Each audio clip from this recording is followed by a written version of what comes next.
Ok, ok, ahí estoy grabando para que no se me olvide como la otra vez. Bien, chicos, muy buenas tardes. Hoy vamos ya a dar, en cierta forma, fin, no a la materia, sino a todo lo que, a la primera parte que tenía que ver con la parte de banca. Y vamos a trabajar algo muy importante, inclusive fíjense que lo que yo he estado mandándole hoy a través de las redes sociales tiene que ver, qué coincidencia, tiene que ver mucho con lo que vamos a ver precisamente en el día de hoy, que es lo que la política económica y cómo eso influye en los mercados financieros y obviamente en los mercados bancarios. Para eso tenemos que definir lo que es un sistema económico. Yo me imagino, Anadeli, que es la que te veo ahí en pantalla, ¿ustedes dieron alguna materia, por ejemplo, relacionada con economía o algo así como economía aplicada a negocios? No. Sí, profe, vimos economía. Ah, muy bien. Pues entonces, es más fácil para mí entonces dar la clase, porque un sistema económico es el conjunto de principios, instituciones y normas que traducen, ¿verdad?, el carácter, que definen el carácter de cómo se organiza económicamente una sociedad. Ustedes saben, y seguramente lo vieron en clase de economía, de que realmente tenemos como dos polos, que es lo que es la economía de mercado, que es el capitalismo, y lo que es el comunismo o la economía centralizada, ¿verdad? Esos han sido como los dos, vamos a decir, los dos puntos o los dos tipos de sistemas económicos que conocemos. Pero hoy en día, oigan esto, hoy en día la gran mayoría de las economías se conocen como un sistema mixto. ¿Qué es un sistema mixto? Es un sistema donde normalmente existe el libre mercado, ¿verdad? Capitalismo, pero, y esto es muy importante porque precisamente el gobierno ha estado en esto, hay momentos donde el Estado debe intervenir para precisamente complementar o arreglar los mercados. Vamos a definir lo que es una economía de mercado. Una economía de mercado se basa en dos premisas muy fundamentales. La primera de ellas es la libre iniciativa de nosotros para tomar decisiones. Por ejemplo, en Cuba y en Corea del Norte, que son los dos únicos regímenes que se manejan con un sistema comunista que prácticamente ha desaparecido del mapa, las personas no tienen la capacidad de decidir qué quieren comprar, cómo lo quieren comprar y cuándo lo quieren comprar. Todo eso está concentrado, esa toma de decisión está concentrada por el gobierno. La mayoría de las, hola Kirsi, la mayoría de las, Saludos. hola Kirsi, buen día, digo buenas noches. La mayoría de las economías son mixtas y les vamos a explicar primero lo que es la economía de mercado. Una economía de mercado es aquella donde el consumidor decide qué va a consumir, donde el productor decide qué va a producir y que los propietarios deciden cómo emplear los recursos. Y existen mercados. En una economía como la de Cuba, como la de Corea del Norte, no hay mercado. Y recuerden que el mercado es el lugar donde se reúnen los agentes económicos, compradores y vendedores, que se ponen de acuerdo en comprar y vender un bien, fijando precios y cantidades. Muy bien. Esto que ustedes ven aquí es una especie como de un organigrama de cómo funciona una economía de mercado. Fíjense que las familias le consumen a las empresas y las empresas, que son las unidades de producción, le venden, le devuelven en sueldos y salarios a las familias. Tenemos el sector público, que obviamente recibe impuestos de la familia y paga sueldos a aquellos empleados que obviamente pertenecen al sector público. Y también tenemos por un lado que el sector público recibe impuestos de la familia y hace transferencia a las empresas. Y el sector exterior tenemos obviamente lo que son las exportaciones por un lado y las importaciones. Ese engranaje que ustedes ven ahí es cómo funciona una economía de mercado. ¿Cuáles son los principios de una economía de mercado? Muy sencillo. Las economías de mercado, usted tiene derecho a la propiedad individual. Suena muy lógico, pero en una economía como la dominicana, por ejemplo, usted tiene derecho a comprar un vehículo, a tener una casa, siempre y cuando su capacidad se lo permita, usted tiene derecho a la propiedad individual. En una economía de mercado, también los empresarios tienen derecho las personas tienen derecho a contratar e intercambiar libremente. También existe la libertad en la prestación del trabajo. Usted elige el trabajo que más le convenga y también la libertad de emprender y correr riesgo. Nada de esos 4 principios usted lo ve en una economía como la cubana o una economía como la de Corea del Norte. ¿Cuáles son las características, según el economista Halm, de una economía de mercado? Los factores de producción, ¿se acuerdan? Que es el trabajo, el capital y los recursos naturales, son generalmente, no un 100%, porque hay empresas que son estatales, de propiedad privada. Los ingresos se reciben, o las rentas se reciben en forma de dinero, ¿verdad? Tercero, nosotros, los agentes económicos, tenemos la libertad de elegir sobre lo que queremos consumir, invertir, ahorrar o emplear. Y por último, y esto no es cierto en un 100%, dice que las economías de mercado no están planificadas ni controladas ni reguladas por el gobierno. Esto realmente a partir de la segunda, a partir de a partir de 1950, después de la Segunda Guerra Mundial, esto ha cambiado. Realmente las economías, tal como yo les mencioné, son economías mixtas. ¿Por qué? Porque, señores, el mercado por sí solo no se puede regular. Existen lo que se llaman fallas del mercado. Dime, Nadeli. De hecho, profesor, uno de los 10 principios de economía, creo que el 9 o el 10 habla de eso, de la intervención del gobierno en las economías. Es que debe ser, sí, exactamente, muy bien, Para Nadeli, poder porque regular, porque el mercado así por así, hay a veces que hay que poner control, entonces ahí interviene el Estado en ese momento. y tiene que ser así. Ustedes se imaginan que no existiese la superintendencia de banco, la superintendencia de mercado de valores, entonces fuera todo una locura. Por eso es que debe intervenir el mercado, no para competir, oigan bien, no para competir con las empresas, sino para precisamente regular y complementar el mercado. ¿Por qué? Tal como lo dije, existen fallas del mercado. Por ejemplo, pueden existir mercados no competitivos, que lo vimos, el monopolio, que es cuando una empresa domina prácticamente un mercado y hace lo que da la gana. O peor aún, el oligopolio, que es cuando 2 o 3 empresas dominan un mercado y hacen lo que le da la gana. Aquí hay un oligopolio muy famoso, que es el de las telecomunicaciones, que es claro, Altiz ni tanto, un duopolio, porque realmente la otra empresa, la tercera, Viva, como que no tiene todavía ese poder de manejo de mercado, pero ustedes saben que Altiz, y claro, sí, porque cuando usted está harto de Altiz, se va para Claro. Y cuando está harto de Claro porque tiene un mal servicio, usted no tiene otra opción. Entonces, ellos lo saben, no son tontas, y por eso dominan el mercado. Y eso, obviamente, tiene que ser regulado por el gobierno. También existen externalidades y lo hemos vivido, aquí no voy a abundar mucho porque todos sabemos cómo ha afectado la pandemia del COVID-19 a los mercados. También cuando hay una mala distribución de la riqueza, eso es un problema que existe en las economías de mercado. Lamentablemente, esto es una de las críticas que se le hace al capitalismo, donde cada día más la gente rica es más rica, la gente pobre es más pobre, y los que estaban en la clase media no van para arriba, sino que se integran a lo que es la clase baja. Y eso obviamente es uno de los problemas que tienen las economías del mercado. También fallos en algunos objetivos. No es verdad que las economías de mercado pueden crear empleo, estabilidad, crecimiento, no. Muchas veces hay cosas que el gobierno tiene que controlar para que esto se dé.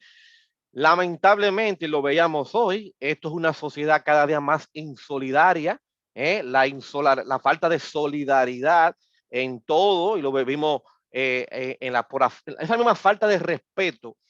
Por ejemplo, aquel que dice que no se va a vacunar, de verdad, usted tiene derecho a no vacunarse, eso es cierto, ¿eh? Lo que usted no tiene derecho es que usted, por tal de sinvergüenza, usted se contagie y contagie a su papá y contagie a un vecino y contagie a su esposa y que se muera. A eso que usted no tiene derecho. Y eso es ser poco solidario. Y sobre todo también, señores, a la manipulación del consumidor. Todos los días nosotros somos manipulados. En la época mía de niño era por la televisión. Ustedes la tienen peor, porque era televisión, radio, el WhatsApp, el Facebook, el Instagram, el TikTok y toda esa mojiganga. Esto todos los días somos manipulados por el consumidor. O sea, por las grandes empresas. Y obviamente, y lo hemos hablado, el impacto negativo que ha tenido el crecimiento económico en lo que es el medio ambiente. Y eso para decirles algunas cosas. Por eso que el sistema de libre mercado no es la realidad, señores, es un modelo. Y como existen fallos de mercado, es que se justifica que el sector público tiene que intervenir para dos cosas, para corregir esos fallos y para complementarlo. Por eso es que casi todos los países capitalistas, salvo Corea del Norte y Cuba, casi todas las economías son economías mixtas. China es un caso especial porque siempre me lo preguntan.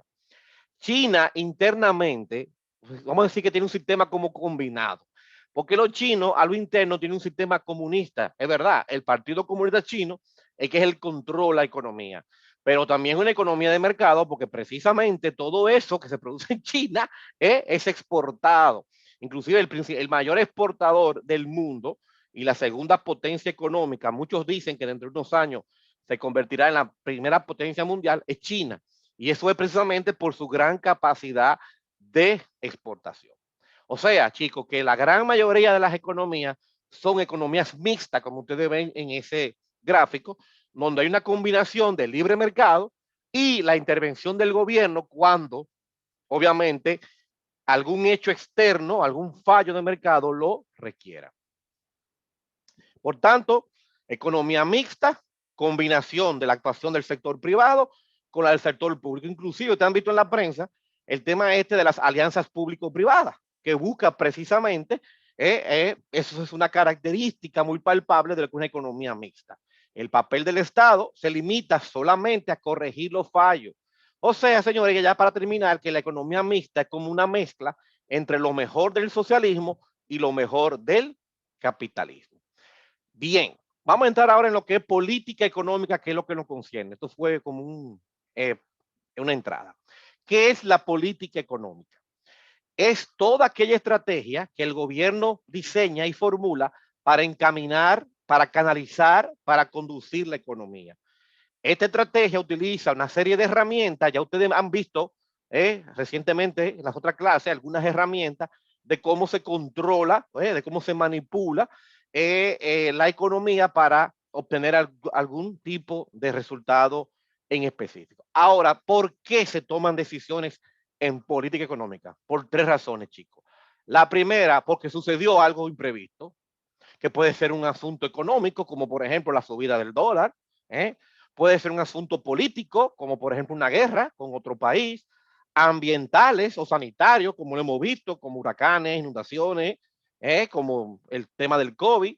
La segunda opción de decisión es desarrollos críticos. Cuando se deteriora, chicos, un indicador macroeconómico, claro que hay que cambiar la política económica para encauzar ese indicador, como puede ser la inflación, que lo vamos a hablar muy a fondo hoy porque vamos a debatir al final la encrucijada en la que se encuentra el gobierno. Porque el gobierno, dado los síntomas que está dando la economía, ya debe ir desmontando la política monetaria expansiva. Y como hemos visto, la inflación ha estado obviamente ahí despegando y ya muchos creen que hay que cambiar el rumbo y empezar a subir la tasa de interés. Pero y hacer una reforma fiscal, pero como ustedes saben, no hay ahora mismo, y es verdad, y es el problema, no hay, por la situación del COVID, como que no hay un escenario para eso de una reforma fiscal. Además, eso trae un problema serio desde el punto de vista, obviamente, social. Y por último, cuando se quiere cambiar de estrategia, bueno, hay que modernizar, por ejemplo, como pasó en su momento, el sistema de seguridad social. Ahora, ¿cómo se toman las decisiones económicas? A lo loco, no, eso tiene un proceso, que es este. Lo primero es que se busca la estadística. Ok, queremos cambiar tal cosa, queremos ver aquello, bueno, vamos a ver qué dicen los indicadores para ver si hay un problema. Y ahí se ven los indicadores, se hacen censos, se hacen encuestas, se hacen sondeos, bueno. Después se analizan lo que es obviamente los resultados para ver si hay algún tipo de desviación que nos dé una alerta de un problema. cuando se determina, chicos, que hay un problema, entonces se diseña, ¿verdad?, un plan para corregir esas desviaciones que generalmente se le consulta al Fondo Monetario Internacional y también se le consulta a los sectores económicos, sobre todo cuando hay reforma. Una vez que se consulta, se va o sea, se lleva al Congreso, donde se aprueban y después viene la ejecución, que es cuando ya eso es promulgado por el presidente. Esto es muy importante que ustedes lo manejen. ¿Cuáles son los 4 pilares de si yo fuera a dar un examen, esto fuera una pregunta de examen seguro.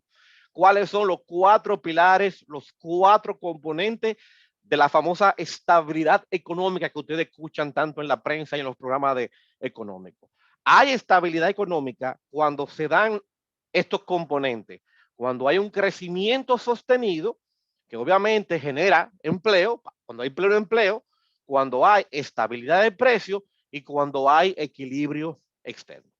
Vuelvo y repito, la estabilidad económica tiene 4 componentes, 4 pilares, que es el crecimiento sostenido, el pleno empleo, el equilibrio externo y obviamente la estabilidad en los precios.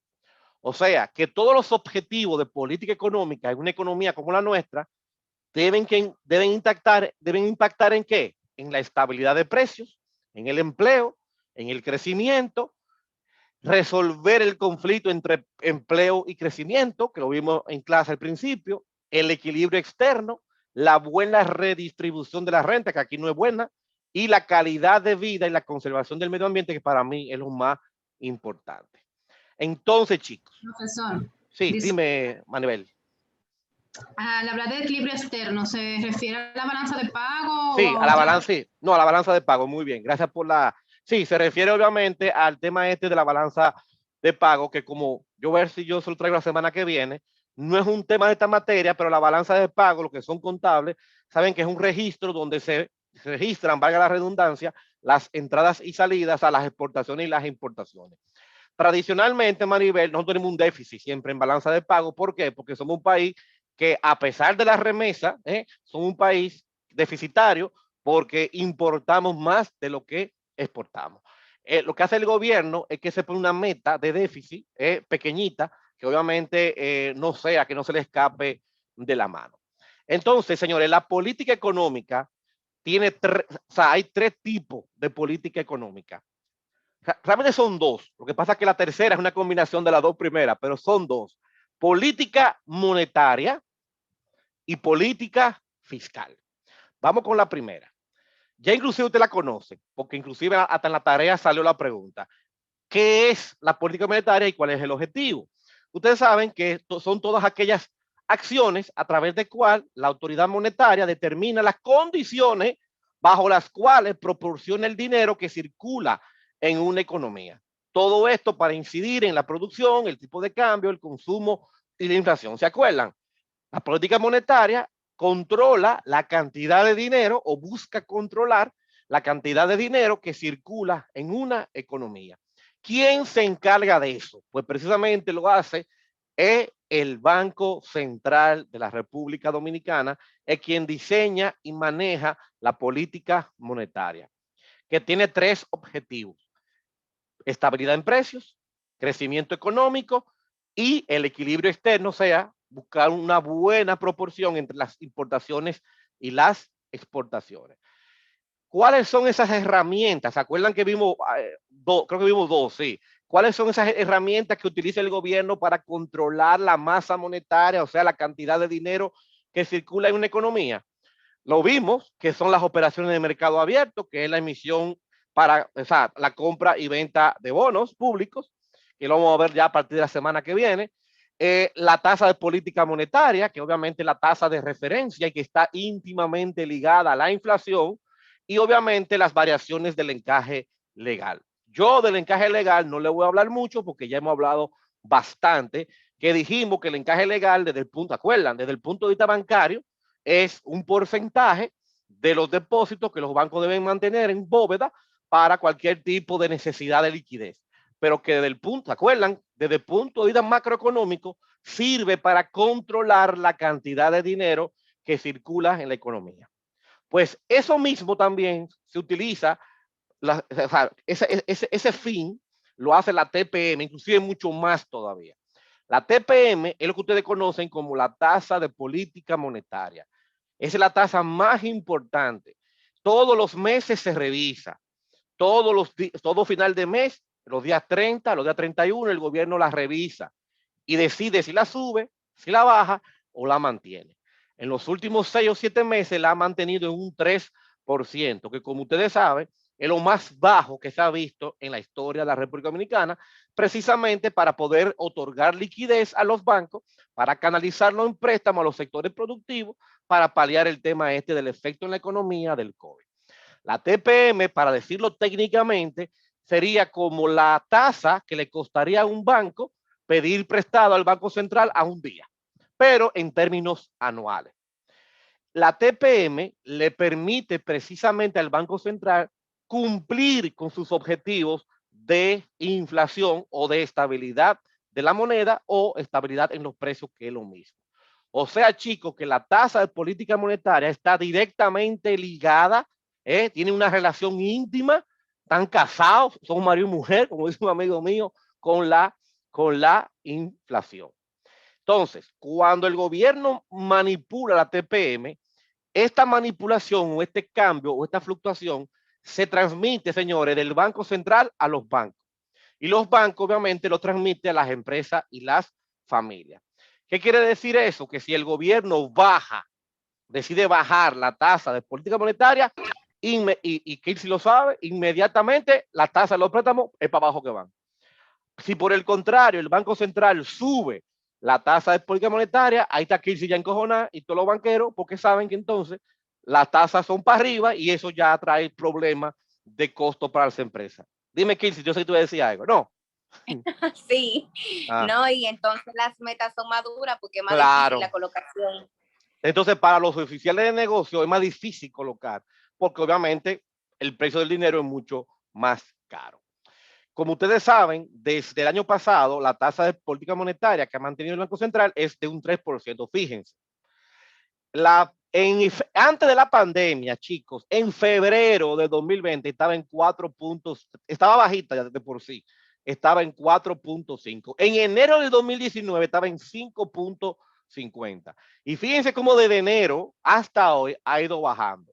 La última vez que se cambió fue precisamente en agosto del año pasado. O sea, vino el nuevo gobierno y rápidamente la bajó y todavía hoy está en ese mismo porcentaje que todos conocemos, que es un 3%. Este ha sido el Banco Central, lo vamos a ver aquí, el Banco Central todos los meses revisa la tasa de política monetaria y lo publica. ¿Dónde lo publica? Lo publica en la página del Banco Central. Aquí está, esta es, fíjense, ¿dónde está la fecha? Esta es del mes de mayo. La dejaron igual, la dejaron en un 3%. Yo no sé cuánto va a durar eso. Yo creo que de aquí a fin de año por lo menos la van a subir por lo menos un 0 o 25 puntos, o sea, por lo menos a 3.25. ¿Por qué? Porque las señales que está dando la macroeconomía es de calentamiento, o sea, de inflación, y ya va a haber un momento que habrá que subirla. Dime, Roberto. Pero esa parte, profe, incide de que los precios sigan aumentando si la tasa aumenta, porque si un empresario toma un préstamo, los gastos de financiamiento van a aumentar, entonces los precios aumentan más, así que incide. Sí, claro que sí. Y ese es el problema precisamente, Roberto, que hablábamos, de que las medidas que toma el gobierno, muchas, y lo vamos a ver ahorita, alivian por un lado, pero también complican por otra. Entonces es difícil para el gobierno tomar esas decisiones porque realmente hay una gran demanda. O sea, ahí mismo hay un gran crecimiento y obviamente muchos empresarios se están aprovechando de eso. Realmente la inflación no viene tanto por un aumento de la demanda. Hoy el presidente, y lo vamos a ver al final, se reunió con su gabinete, con todos los ministros, y el ministro de Economía, Miguel Seara Hatton, estableció que hay dos razones por las cuales tenemos una inflación rampante, y son dos son dos motivos, Roberto, externos. O sea, el gobierno no puede tomar ningún tipo de control y son dos. Número uno, el petróleo, señores, el petróleo ha subido, el petróleo casi ha subido un 100%. Si ustedes ven el valor del petróleo en enero o en diciembre, estaba en un 30, 35, casi 40, y hoy lo tenemos casi a 75. Y eso tú dices, ¿por qué eso influye? Claro que influye, porque para mover los sectores productivos se necesita gasolina. El tipo que agarra y va para Manabao y Constanza a traer yautía y a traer cosas, necesita echarle gasolina al camión Daihatsu. Y obviamente al subir la gasolina eso afecta los costos, a todo lo que es costo de transportación. O sea, todo lo que, señores, todo lo que tiene que ver con gasolina afecta obviamente a la economía.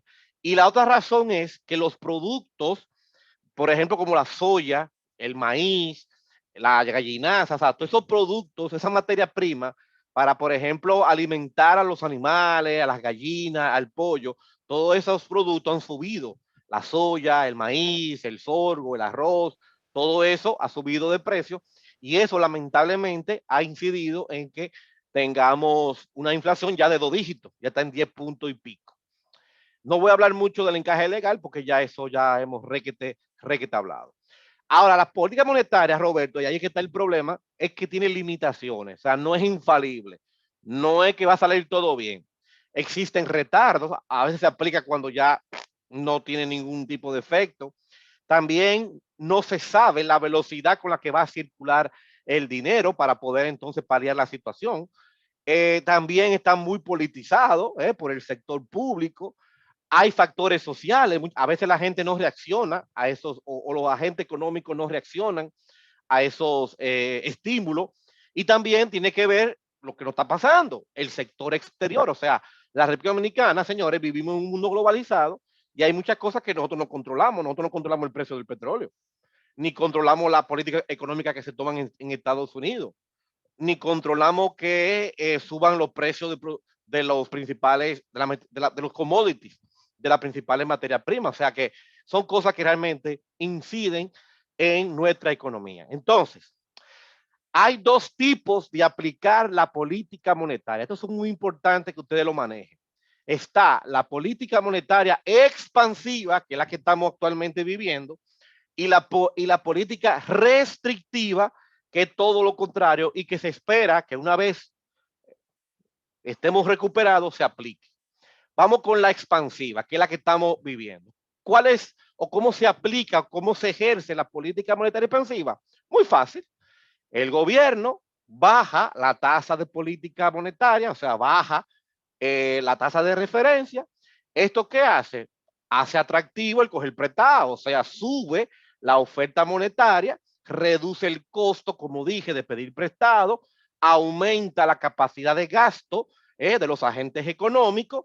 Esto hace que aumente el consumo y la inversión, se reactiva la economía y aumenta la producción y el empleo. Pero tal como dijo Roberto, cuando se aplica esto por mucho tiempo, puede tener un efecto negativo. Señores, las políticas monetarias son como las medicinas que siempre tienen un efecto secundario, para que me entiendan. O sea, no son infalibles. O sea, la política monetaria expansiva, cuando se mantiene por mucho tiempo, Roberto, que es lo que estamos viviendo, puede provocar inflación, que es lo que estamos obviamente viviendo. Entonces, vamos ahora a lo contrario. Vamos con la política monetaria restrictiva. Hay mucha inflación y la gente se está volviendo loco porque cada día suben y suben los precios. ¿Qué hace el gobierno? Hace lo contrario. Sube la tasa de política monetaria. ¿Para qué? Para sacar dinero de circulación. O sea, para bajar la oferta monetaria. ¿Cuál es el efecto? Aumentar el costo de los préstamos, de pedir prestado, para que los agentes económicos reduzcan su capacidad de gasto. ¿Y qué se busca con esto? Bajar el consumo, bajar la inversión, reducción. Esto hace que los precios bajen y se mitiga la inflación. ¿Cuál es el efecto nocivo que tiene esta política?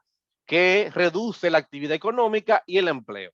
O sea que siempre tiene su pro, como dice Roberto, su pro y su contra. Ya hay países, Roberto, ya hay países como Estados Unidos, ya lo anunció Canadá, ya lo anunció España, ya lo anunció Italia, ya lo anunció el Reino Unido, y ya hoy también lo acaba de anunciar Turquía, y es que van a implementar una política monetaria ahora restrictiva de aumento de tasas y obviamente de reducción, o sea, todo lo contrario de lo que estamos viendo. O sea, van a abrir la economía, pero eso va a traer obviamente una vorágine de inflación.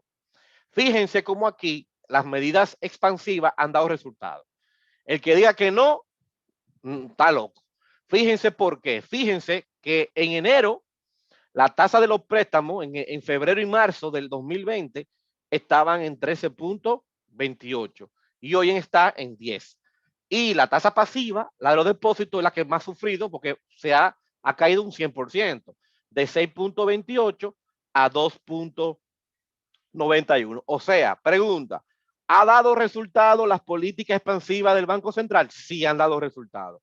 ¿Por qué? Porque como hemos visto en el gráfico, las tasas de interés se han reducido en mínimos históricos, o sea, sí ha dado resultado y como consecuencia de esto hemos visto que hay a pesar de los altos precios, indicadores que nos animan a pensar de que se ha encaminado una recuperación económica. Inclusive, fíjense, que esto lo vimos hace un tiempo, pero fíjense que el gobierno ha disponido, señor, disponido, perdón, ¿Qué huevo puse? Ha dispuesto de 215.814 millones de pesos, donde se han colocado, esto fue hasta el 25 de mayo, hasta donde se han colocado 192 millones, o sea, sí.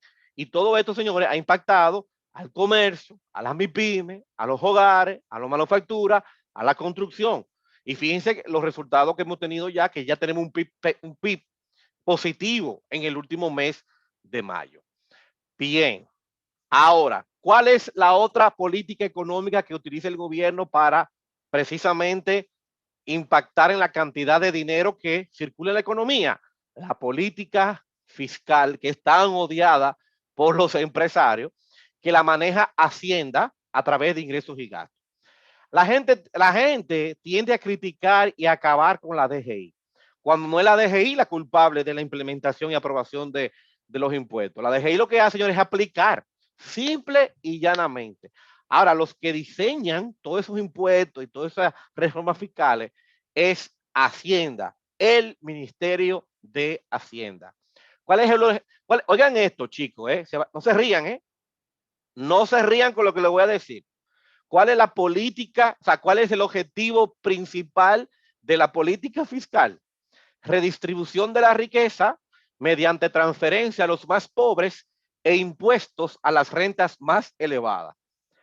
Yo digo que no se rían porque en la práctica, en la realidad, cuando usted analiza ese concepto, realmente no es cierto. Yo me acuerdo, Roberto, en una charla que yo fui con Guaroa, ¿cómo ella llama? Guaroa, que fue de la DGI, y con Magín, donde ellos mismos admitían que oigan esto, que más del 67, casi un 70% de los impuestos caían o eran pagados por los más pobres y sobre todo por la clase media. O sea que esta vaina de que transferencia a los más pobres e impuesto a la renta más alta, realmente como que no se está dando. Y son precisamente de las cosas que hay que arreglar. Tienen que pagar más impuestos los que más ganan, tan sencillo como eso. O sea, la política fiscal en teoría es muy fácil de aplicar. Redistribución de la riqueza mediante transferencia a los más pobres e impuesto a la renta más elevada. Y aparte de eso, proveer bienes y servicios públicos y obviamente estabilidad económica al igual que la monetaria. También, chicos, la política fiscal es expansiva y restrictiva. Cuando la economía se paraliza, como por ejemplo por el COVID, entonces la política fiscal, al igual que la monetaria, debe ser expansiva. No se rían con lo que voy a decir. ¿Cuál es la política? ¿Cuáles son las acciones de política expansiva desde el punto de vista fiscal? Aumento del gasto público, que eso sí el gobierno lo ha logrado. Aumento de las transferencias, todo eso que para ti, para mí, ¿cómo se llama? ¿Cómo se llama esto? El que se implementó ahora con el COVID, era 1 y 2. Fase 1, fase 2, toda esa vaina. protégete, todo eso son transferencias. O sea, todos los programas sociales se le llama transferencia. Está también lo que es la reducción, y la reducción de impuestos. Aquí nunca se ha visto en la historia de la República Dominicana una reforma fiscal expansiva que se enfoque en la reducción de los impuestos. Ustedes saben a quién le fue muy bien con una política fiscal expansiva hace unos años a Donald Trump. Donald Trump le bajó los impuestos a algunas empresas para que ese dinero lo usaran para ¿para qué? Para que en vez de que repatriar esos recursos a países como nosotros, entonces los empresarios norteamericanos pudiesen contratar norteamericanos. Y le funcionó, y le funcionó. Él era loco, pero alguna cosa le funcionaba. Y la política restrictiva fiscal es durísima, durísima, que es reducción del gasto público, reducción de todos los programas sociales y obviamente aumento de impuestos. O sea, imagínense esa combinación. Aquí ocurrió cuando la crisis bancaria se hizo una política fiscal restrictiva. Cero gasto público, cero transferencia, congelación de los programas sociales, congelación de todo y aumento de impuestos. Eso pasó aquí en el 2003-2004 cuando se cogió el préstamo con el fondo. Entonces, política fiscal expansiva, chicos, aumento del gasto público y bajada de impuestos. Y restrictiva, aumento de impuestos y reducción del gasto público. Ahora, hay veces en que se combinan la fiscal y la monetaria. Por ejemplo, se puede incrementar el gasto público, pero financiándolo ¿con qué? Con más impuestos. O se puede cubrir el déficit público, pero con la creación de dinero, que es lo que hacen los genios, en eso son los gringos. Los gringos cuando tienen déficit y le faltan cuartos, ellos tienen una máquina ahí para imprimir dólares, eso le trae un problema de inflación, pero para adelante. También el déficit público se financia con deuda pública, es lo que hacen aquí. En la República Dominicana, los déficits se han cubierto con préstamos, o sea, ya sean emitiendo bonos o cogiendo dinero prestado al Banco Mundial, al BID, ya como ustedes han visto.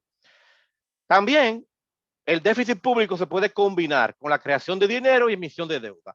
Y por último, ya sabemos la política monetaria activa combinada con mayores impuestos. Finalmente, chicos, la clase de hoy va a ser un poquito corta. Vamos a discutir algo que es una encrucijada que al gobierno se le ha presentado. Hoy, el presidente de la República, Luis Abinader, convocó a todos los ministros para plantear unas mesas de trabajo para buscar una solución a este incremento de la alza, a este incremento de los precios. Ahora, el presidente, chicos, fue muy enfático. El presidente fue muy enfático al decir que no podemos hacer una reforma fiscal en momentos de crisis. Yo comparto 100% porque realmente, chicos, no están dadas las condiciones para una reforma fiscal, porque tal como dijo Roberto, al contrario, la economía, aunque se ha recuperado, sigue sintiéndose afectada por los efectos del COVID. Y fíjense esta frase que hay aquí. Fíjense aquí, se lo estoy subrayando. Dice, a mí eso me gustó. La reforma fiscal no es solamente una reforma tributaria, sino una reforma del gasto público, como lo estamos haciendo, y que no se asuma que la reforma tributaria es solamente aumento de impuestos. Es también disminución de impuestos, es crear un sistema tributario acorde y similar a de los países que se han desarrollado, donde realmente pagan los más ricos y se hacen transferencias a los más pobres.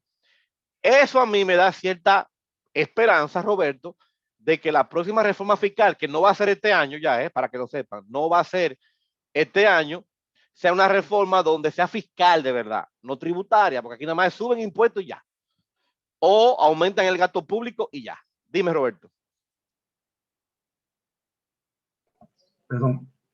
Sí, profe, que si queremos que sea más equitativa entonces, o con más equidad la reforma fiscal o el asunto de los impuestos, para evadir más o para disminuir más la evasión, que estábamos viendo ahí que de 2010 a 2017 hubo un 43% de evasión solamente en ITEVIS. Entonces, si quieren hacer una política o una reforma fiscal, debiera tomarse en cuenta la disminución para que se agreguen entonces muchos que están evadiendo, muchos negocios que no aguantan, que no aguantarían incluirse en el asunto de los impuestos. Así es, yo estoy totalmente de acuerdo contigo, Roberto. Es difícil, Roberto, el gobierno tiene una encrucijada. ¿Por qué? Porque ya, o sea, a ver, no es momento para reforma fiscal, obviamente, por la situación del COVID, pero lo que está sucediendo a nivel mundial es, te está dando señales de que tiene que cambiar el rumbo, ya no de reforma fiscal expansiva, sino restrictiva.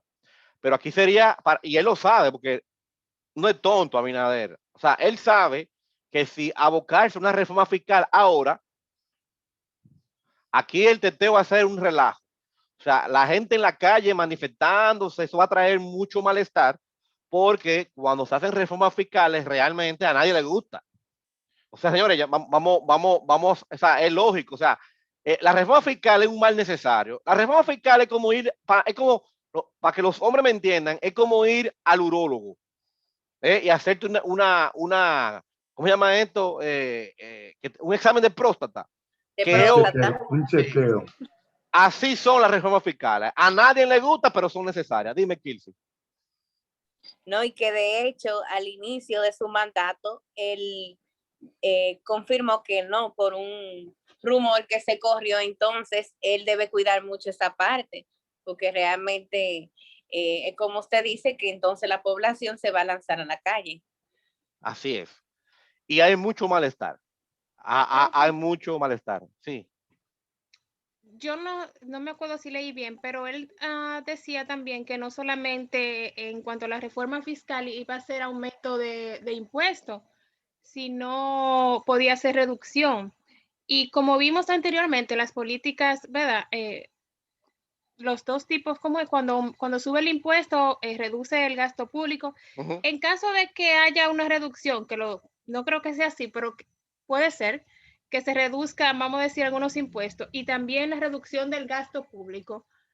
¿Cómo sería, qué tipo de política sería? Sí, mira, son dos. El gobierno se ha estado planteando no aumentar impuestos.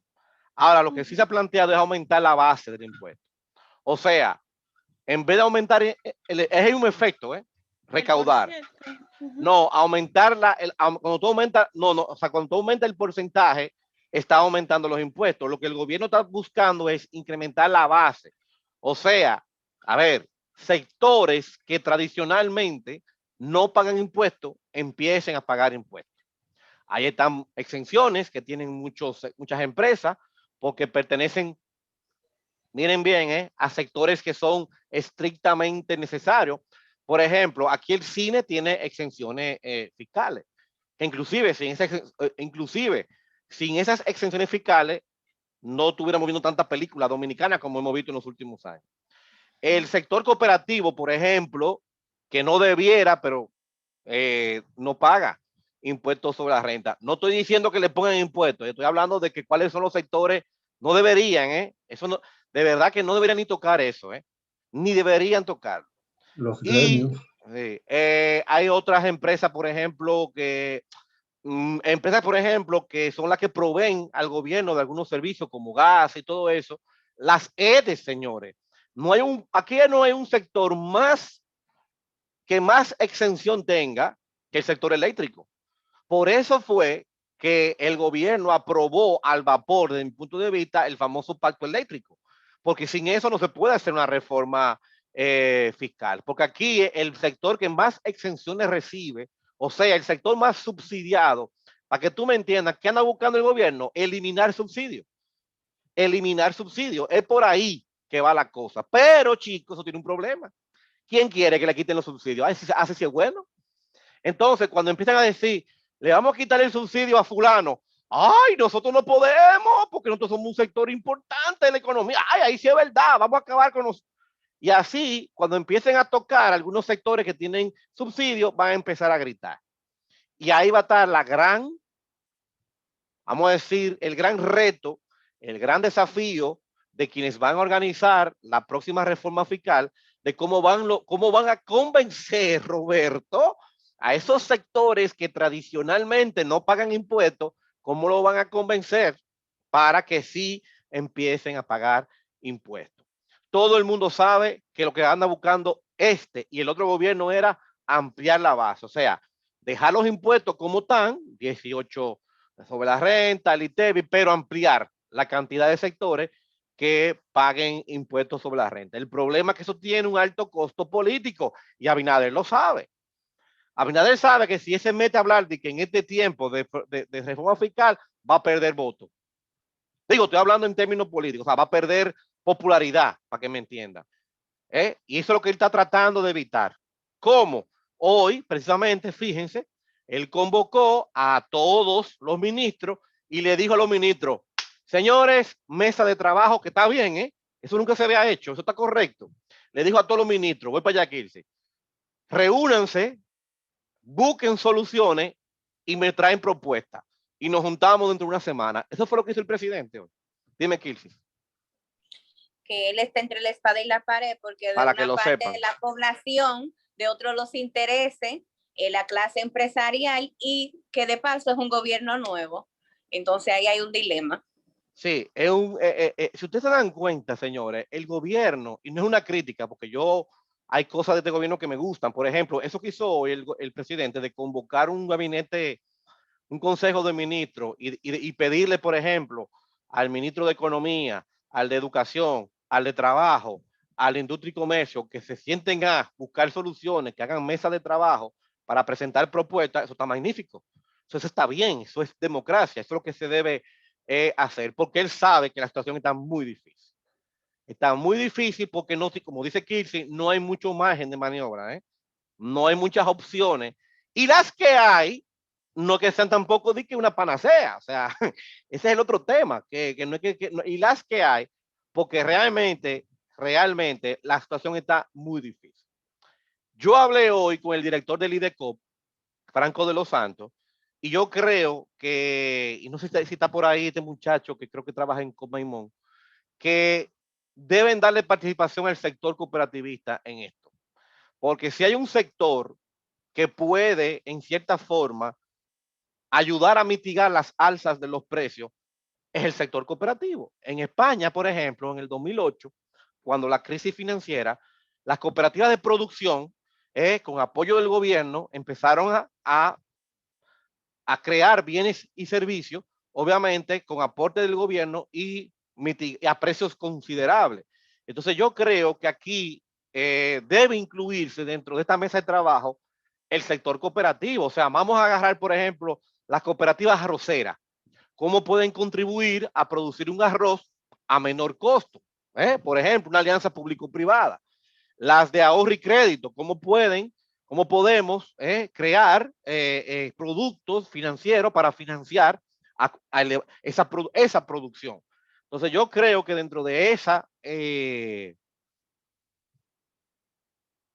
todo esto que se está diseñando, no debe dejarse a un lado al sector cooperativo. Yo creo que también debe incluirse, y así también se lo manifesté hoy al señor Franco de los Santos, el presidente del IDECOP. Bueno, chicos, hasta aquí la presentación. Si tienen alguna pregunta, dudas, este es el momento. La clase de hoy es corta, pero bastante sustanciosa, como ustedes han podido ver. Así es. Muy buen tema. Muy Sí. bueno. Sí. Bueno, Un pues extracto importantísimo. sí, vamos a pasar la lista entonces para ganar tiempo.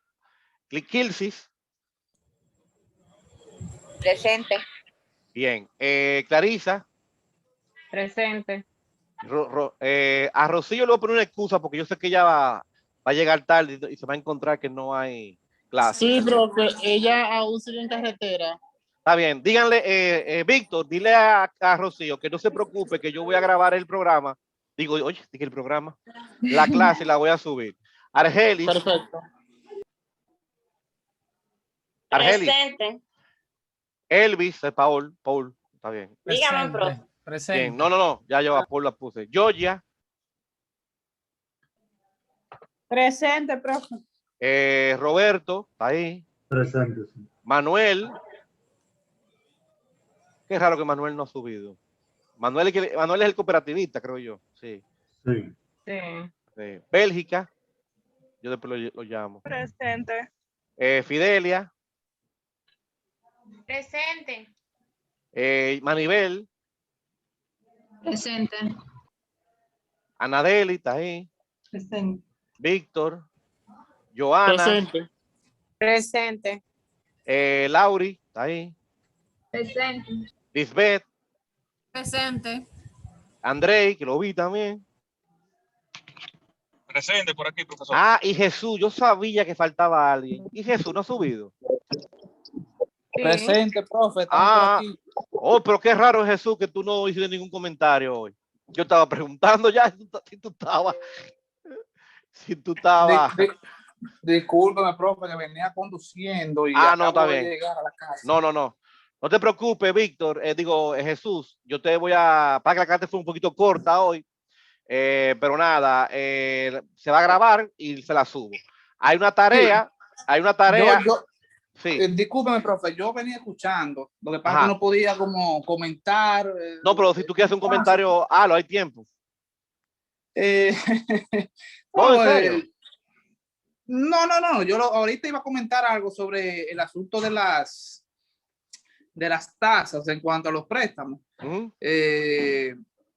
Y le quería hacer una pregunta porque hace más o menos como 2 o 3 semanas yo veo como que los bancos han aumentado sus propuestas, vamos a decirle, préstamos personales, comerciales y demás. Sí. En el caso mío, por ejemplo, ellos siempre llaman para todo, tarjeta de crédito, préstamos y demás, pero en el caso de Vimenca, el banco Vimenca me llamó y me ofreció un préstamo personal a una tasa de un 9%. Yo me sorprendí literalmente porque los bancos, esos préstamos personales, la última vez que supe estaban como un 16-17% la tasa. Entonces, realmente a un 9%. Y le quería preguntar si eso tenía que ver, si tenía que ver con el encaje, el encaje legal, si había variado o qué. No, mira que lo que pasa. Acuérdate, Jesús, que cuando el Banco Central distribuye esos fondos que vienen de las políticas de liquidez implementadas, se distribuyen un monto a cada banco. No necesariamente se presta todo, porque hay condiciones que hay que cumplir. Si el Banco Vimenca te está llamando y te está ofreciendo un 9%, lo más probable es que el Banco Vimenca todavía disponga de fondos de ese programa de otorgamiento de liquidez que todavía no hayan podido colocar.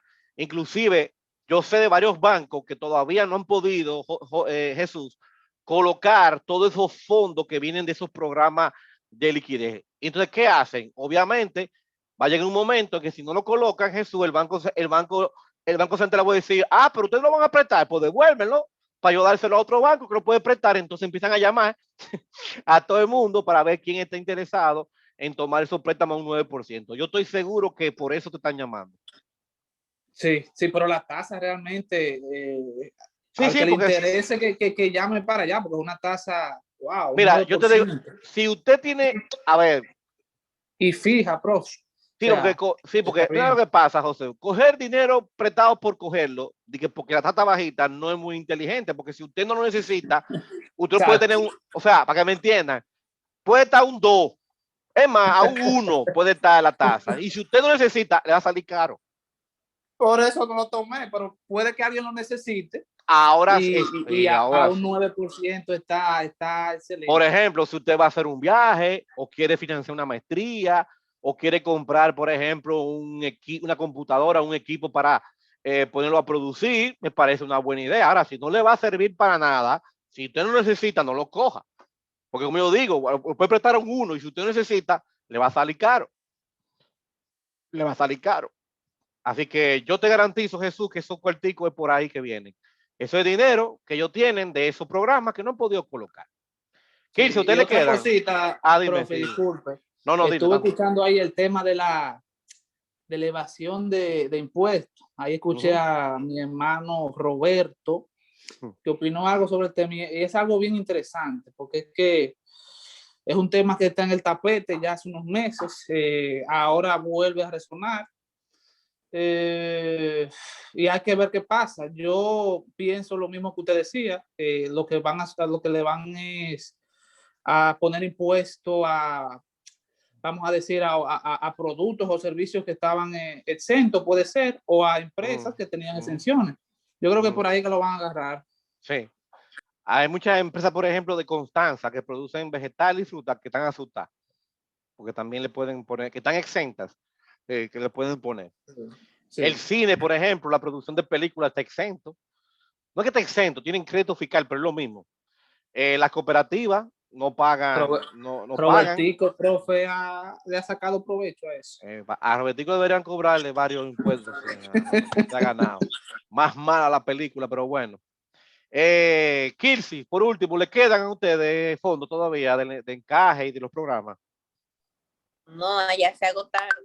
Ya se agotaron Nada más tenemos fondos para vivienda de bajo costo. Hasta para préstamo hipotecario para vivienda. Sí, préstamo hipotecario. Sí, me imaginé. Bueno, pero chicos, desde que haya una brechita le avisamos. Está bien, yo sabía.